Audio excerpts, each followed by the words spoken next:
Pemirsa, beralih ke informasi lain, Partai Gerindra menegur secara langsung Wakil Ketua Umum Gerindra yang membidangi buruh, Arief Poyuono, atas pernyataan kontroversinya yang mengatakan PDIP mirip dengan PKI. Selain menegur Arief Poyuono, Gerindra akan memberikan sanksi kepada Arief atas pernyataan yang menuding PDIP sama dengan PKI. Ini ditegaskan oleh Wakil Ketua Umum Partai Gerindra bidang politik Fadlizon. Di internal partai pun, Ketua Umum Partai Gerindra, Prabowo Subianto, menegaskan tindakan wakilnya, Arief Poyuono, bukan resmi mewakili pernyataan partai. Terlebih Partai Gerindra pernah berkoalisi dengan PDIP dalam beberapa pilkada. Pernyataan itu jelas pernyataan pribadi, pandangan pribadi, bukan pernyataan partai. Dan sudah ditegaskan juga oleh Pak Prabowo bahwa kita ini dengan partai-partai lain adalah mitra di dalam berdemokrasi. Kita saling menghormati termasuk kepada PDI Perjuangan, di mana kita juga pernah bekerja sama. Jadi tentu partai akan mengambil satu tindakan sesuai dengan aturan yang ada di internal kami ya, melalui Mahkamah Partai dan sebagainya. Jadi tindakan itu sudah cross the line gitu ya, sudah melewati batas dan kami tidak pernah mempunyai pandangan sikap seperti yang disampaikan oleh Saudara Arief Poyuono. Setelah menyebut PDIP seperti PKI, Wakil Ketua Umum Partai Gerindra Arief Poyuono mengirim surat pernyataan meminta maaf kepada Ketua Umum PDIP Megawati Soekarno Putri. Sebelumnya PDIP berencana menggugat Arief atas pernyataannya ini. Wakil Ketua Umum Partai Gerindra Arief Poyuono berkirim surat kepada Ketua Umum PDI Perjuangan Megawati Soekarno Putri. Surat bertanggal 1 Agustus 2017 berisi permintaan maaf dan mengklarifikasi pernyataan. Arief meluruskan kesalahpahamannya dan meminta maaf sebesar-besarnya pada Megawati Soekarno Putri dan seluruh jajaran kader PDIP yang menurutnya adalah sahabat-sahabatnya. Surat juga dibubuhi materai Rp6.000. Sebelumnya, Sekretaris Jenderal PDIP, Hasto Kristianto menyebut PDIP berencana menggugat lantaran tudingan Poyuono berlebih dan tidak benar. Sebuah pernyataan yang berlebihan, kami adalah partai berdasarkan Pancasila, sehingga atas pernyataan tersebut tim hukum kami melakukan kajian dan ada kemungkinan kami lakukan gugatan terhadap yang bersangkutan. Karena apapun menjadi politisi itu harus punya disiplin dalam berbicara, disiplin dalam bertindak. Tidak bisa menyampaikan sebuah pernyataan-pernyataan tanpa bukti, tanpa didukung oleh hal-hal yang akurat, lebih-lebih hanya karena sebuah kompetisi. Arief Poyuono menyebut keputusan RUU Pemilu yang disahkan sebagai upaya Presiden Jokowi dan PDIP untuk menipu rakyat. Arief menyebut PDIP sama seperti PKI, partai terlarang di Indonesia sejak masa Orde Baru. Dari Jakarta, Tim Liputan, Metro TV. Sekretaris Kabinet Pramono Anung menilai banyaknya parpol yang mendukung Presiden Joko Widodo di Pilpres 2019 menunjukkan tingginya tingkat kepuasan terhadap kinerja Presiden Joko Widodo dan bentuk apresiasi atas prestasi yang selama ini dicapai oleh Presiden Joko Widodo. Selain itu, perubahan sistem pemilu, yakni pemilihan legislatif dan presiden yang berjalan bersamaan, membuat banyak parpol mulai menyatakan diri memberikan dukungan terhadap calon tertentu. Yang seperti saya katakan tadi, karena sistemnya berubah tadi, kemudian kalau jauh-jauh hari partai politik mengendorse, memberikan dukungan dan sebagainya, yaitu konsekuensi dari perubahan sistem. Makin banyak partai kemudian memberikan dukungan kepada presiden incumbent, ini menunjukkan achievement ataupun prestasi presiden yang seperti saya katakan. Itu diapresiasi oleh publik. Ya, dalam politik kita kan sangat dinamis. Dan politik kita kan bukan politik yang kemudian blockingnya itu permanen. Hal itu terbukti misalnya dalam pilkada di setiap daerah bisa berubah-ubah dan sangat dinamis. Ini menunjukkan bahwa ada kedewasaan dalam politik kita sebenarnya. Nah, kalau kemudian yang dulu berseberangan kemudian bergabung, menurut saya hal yang biasa-biasa saja. Bukan. Presiden Joko Widodo menegur Menteri Lingkungan Hidup Siti Nurbaya karena pengelolaan hutan di Indonesia masih tertinggal dibandingkan negara lain. Presiden Jokowi menilai hutan di Indonesia belum memberikan manfaat signifikan bagi masyarakat. Jokowi mengingatkan pentingnya penyusunan strategi besar dalam pembangunan hutan yang memiliki implementasi ekonomi. Jokowi mengimbau Kementerian Lingkungan Hidup membuat terobosan baru supaya pengelolaan hutan tak monoton. Hal itu penting agar pembangunan hutan Indonesia semakin terbarui dan menghasilkan keuntungan ekonomi.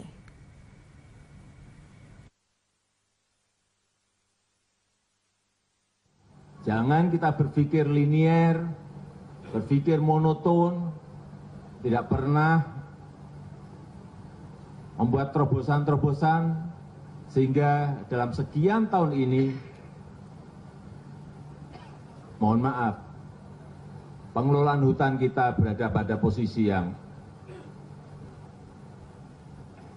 monoton, yang rutinitas, yang tidak ada pembaharuan-pembaharuan di situ. Oleh sebab itu dalam Rakernas ini rumuskan pemikiran-pemikiran baru agar pengelolaan hutan kita ini betul-betul sebuah pengelolaan hutan yang secara konsisten nantinya bisa kita kerjakan terus-menerus dan memberikan hasil yang baik. Saya ingin memberikan contoh misalnya Swedia, Finlandia, ekonominya berjalan hampir 70-80% berasal dari pengelolaan hutan yang baik. Saya kira kita tidak usah sulit-sulit. Udahlah di-copy, nanti disesuaikan dengan keadaan hutan di negara kita. Tapi bahwa pengelolaan yang sudah beratus tahun itu baik, itu yang harus kita contoh. Kita jadikan sampel, kirim dari Kementerian LHK untuk melihat bagaimana pengelolaan hutan dan lingkungan itu bisa berjalan bersama-sama. Ekonominya dapat, lingkungannya juga dapat.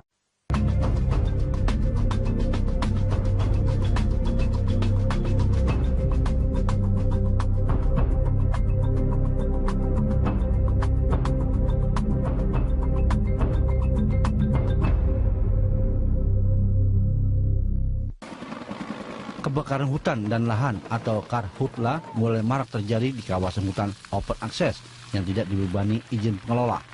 Situasi ini tidak berbeda dengan tahun-tahun sebelumnya. Pemerintah selayaknya meningkatkan koordinasi untuk mencegah karhutla terus meluas. Sesuai peraturan perundang-undangan, pemerintah menjadi penanggung jawab kawasan hutan open access. Menteri Lingkungan Hidup dan Kehutanan Siti Nurbaya mengatakan kebakaran hutan pada Juli meningkat sebanyak 49% dibandingkan tahun lalu.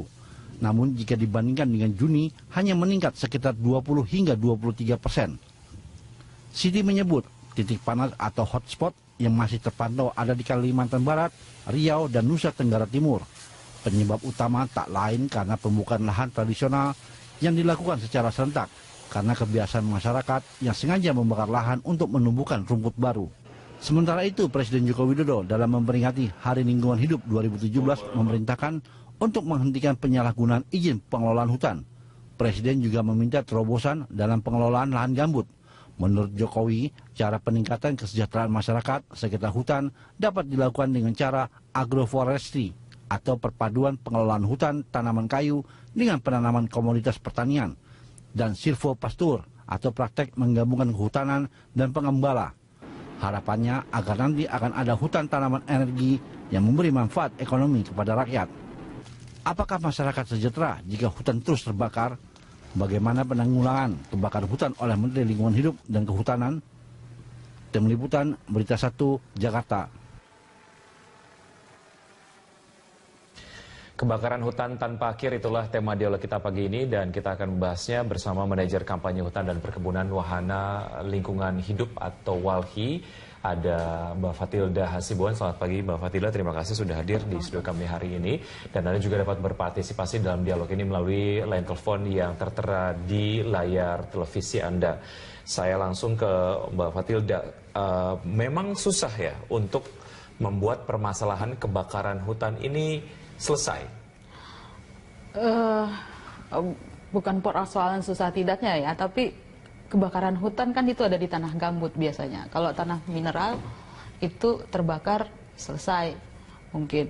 Tapi kalau tanah gambut, itu kan gambut itu materialnya dari pembusukan daun dan pohon yang beribu tahun. Itu kalau orang bilang seperti sekam, api dalam sekam. Ketika terbakar dia dari atas itu bukan ke atas tapi ke bawah. Ketika ke bawah melebar, sudah susah dipadamkan. Ada beberapa solusi yang sebetulnya juga ditawarkan beberapa waktu yang lalu terkait dengan pembuatan tanggul dan lain sebagainya. Ini efektivitasnya seperti apa? Dan ini juga mungkin salah satu program yang diinisiasi oleh kementerian ya, kalau tidak salah. Ya, waktu pengalaman kebakaran tahun 2015, salah satunya adalah membuat seperti tanggul ya. Itu kebetulan dipraktekkan di Kalimantan Tengah kalau nggak salah. Itu efektif kalau masih ada air. Tapi kalau tidak ada air ya nggak ada juga gunanya. Jadi itu kan tanggul itu adalah menghempang air supaya jangan turun ke sungai, ke tempat yang lebih rendah. Tapi kalau airnya tidak ada, artinya gambutnya tetap kering. Seberapa akseleratif Kementerian Lingkungan Hidup ketika memang plan A tidak bekerja, harusnya cari plan B untuk akhirnya tidak terjadi lagi kebakaran lahan seperti sekarang? Kemarin ada... Cepat nggak sih geraknya menurut Anda? Kalau ngobrol sama orang-orang kementerian, ada beberapa teknologi mungkin mereka, kebetulan kemarin dialog juga di salah satu televisi, mereka sekarang menemukan teknologi yang langsung menyemprot air ke dalam sumber kebakaran di bawah itu. Tetapi permasalahannya nanti lagi airnya didapat dari mana. Memang dibuat sumur-sumur ya untuk menampung. Tapi pertanyaannya apakah juga air di sumur ini cukup untuk menyelesaikan kebakaran yang telah melebar. Sementara gambut itu karena sudah dibuat tanggul-tanggul itu sangat gampang kering. Ya. Gitu, untuk pengadaan air dan lain sebagainya sejauh ini belum ada solusi yang bisa dilakukan ya? Kebakaran-kebakaran yang kemarin seperti di Kalimantan Barat, keluhannya itu kan adalah jauhnya untuk akses untuk mendapatkan air. Iya. Dan ini masih diupayakan seperti itu ya? Kalau mungkin. Baik. Ya, bicara soal apa yang kemudian juga dilakukan solusi-solusi untuk memecahkan permasalahan kebakaran lahan dan juga hutan di Indonesia. Menteri Siti Nurbaya kemarin juga menyampaikan bahwa sebetulnya memang ada satgas khusus yang menangani itu, tapi tidak bisa berjalan maksimal. Belakangan jarang turun ke lapangan, tidak kemudian akhirnya melakukan pengawasan karena masalah anggaran. Anda melihat ini seperti apa? Apakah ini bisa menjadi satu alasan yang bisa diterima? Di beberapa, saya tidak bilang ini juga berlaku di kebakaran hutan, tapi di beberapa bencana alam dan misalnya seperti banjir, itu biasanya anggaran yang selalu alasan tidak bisa maksimal bekerja ya, gitu. Logikanya sih kalau anggaran masalahnya gitu ya, itu memang orang nggak bisa bekerja. Tetapi Walhi tidak di situ, bidangnya tidak di situ. Tapi Anda kemudian melihat ini menjadi salah satu kendala ya? Kalau anggaran sebenarnya yang bisa disikapi kan. Misalnya banyak juga yang ada bantuan-bantuan gitu kan. Bisa diakali lah ya, artinya mungkin ada CSR dari banyak perusahaan yang mungkin bisa dimanfaatkan. Pertanyaannya, jika kemudian anggarannya ditambah, apakah bisa betul-betul bekerja efektif atau tidak? Ya itu tergantung mereka. Seharusnya sih mereka bisa, kalau anggaran bertambah ya kinerja juga pasti lebih meningkat, karena peralatan pasti lebih bagus, kemudian biaya-biaya makin ada. Seharusnya. Iya. Saya ingin mendapatkan point of view dari Walhi. Sebetulnya dilihat dari kinerja lah ya kementerian ini untuk menangani masalah kebakaran lahan. Ada di posisi berapa? Dari 1 sampai 10 kita ada di mana sih? Di angka berapa? Kalau kebijakannya menterinya sih responnya cepat ya. Kita harus akui juga menterinya respon cepat. Respon cepat. Efektif atau tidak itu yang sebetulnya diperlukan oleh masyarakat. Efektif apa tidak itu juga. Kemudian ada di posisi berapa kita? ya mungkin 5 ke 4 gitu ya, 5,5. Artinya Presiden Jokowi kemarin juga menyampaikan bahwa kinerja dari Kementerian Lingkungan Hidup dan Kehutanan tidak memuaskan, ya betul-betul objektif gitu ya. Tapi Bapak Presiden juga mengatakan bahwa jangan ada halangan untuk investasi. Itu Kementerian Lingkungan Hidup juga akhirnya bingung harus ngapain dalam mengeluarkan kebijakan, karena satu sisi diberikan target pemerintah agar dapat memberikan manfaat ekonomi bagi masyarakat dan juga secara umum bagi Indonesia menyumbangkan devisa terkait dengan investasi. Di sisi lain juga diberikan target supaya dapat merawat hutan dan juga lingkungan gitu ya. Iya, karena salah satu akar dari permasalahannya lingkungan adalah kan izin ya. Izin itu artinya ada tahapan-tahapan yang harus dilakukan. Di Indonesia kan izin yang agak-agak jadi banyak masalah. Dimainkan. Ya banyak dimainkan. Itu masih terjadi ya, menurut point of view dari Walhi sendiri? Masih terjadi, masih ada AMDAL yang tidak sesuai prosedur. Gitu. Masih banyak AMDAL yang bisa ditawar. Ya mungkin masih banyak. Ya buktinya sebenarnya kita melihat di akhirnya, kenapa misalnya ini kebakaran. Harusnya kan izin yang dulu itu mengetahui bahwa ini adalah gambut nggak bisa kedalaman 3 meter nggak bisa diberikan izin gitu, tapi diberikan izin. Ini ada apa? Gitu. Semua juga pejabat tahu kalau gambut itu terbakar. Semua orang kehutanan kurasa tahu kalau gambut itu sangat mudah terbakar, ketika dikeringkan akan menjadi masalah gitu. Oke, jadi kalau memang ini kemudian masih terjadi, kalau Menteri Siti sampaikan bahwa tidak bisa bekerja maksimal, kalau saya ngelihatnya ini kayaknya nggak kerja sama sekali gitu ya. Artinya permasalahan terkait dengan tawar-menawar AMDAL, law enforcement di situ kayaknya kok nggak kelihatan gitu. Iya, Budi, kalau misalnya penegakan hukum maksudnya kan, kalau penegakan hukum sebenarnya juga kita bisa lihat kalau KLHK beberapa menggugat perusahaan yang membakar gitu ya. Tetapi itu mereka seperti kelelahan jadinya. Karena masalahnya bukan cuma satu perusahaan, banyak. Tapi tidak boleh kelelahan, karena memang ini adalah permasalahan yang sebetulnya memang harus dicarikan solusinya, dan salah satunya itu untuk memberikan dampak jera di perusahaan yang memang nakal ini gitu ya. Iya. Akhirnya kita seperti mau membandingkan kinerja KPK dulu dengan lembaga-lembaga atau kementerian yang lain gitu. Yang menurut kita dulu nggak mungkin dilakukan oleh KPK mungkin gitu. Di KLHK misalnya, nggak mungkin misalnya memadamkan api dulu ya. Kenapa di 2016 misalnya ada penurunan gitu. Jadi saya tidak tahu apa yang terjadi. Kadang-kadang ya kalau kita lihat ini masih ada budaya yang dulu saling lempar tangan. Itu urusannya misalnya ATR gitu, karena itu di tanah mineral gitu ya. Itu urusannya planologi, di dalam KLHK sendiri mau seperti itu. Itu urusannya planologi, itu urusannya si ini, urusannya si ini. Oke, masih ada kesimpang siuran siapa yang harus tanggung jawab, siapa yang akhirnya harus bertanggung jawab lah ya dalam hal pengelolaan lahan-lahan tadi seperti Anda sampaikan, karena memang banyak kementerian yang terlibat. Oke, kita akan lanjutkan usai jeda berikut. Kami masih mengundang Anda untuk berpartisipasi di live telepon yang ada di layar kaca Anda. Kami akan segera kembali.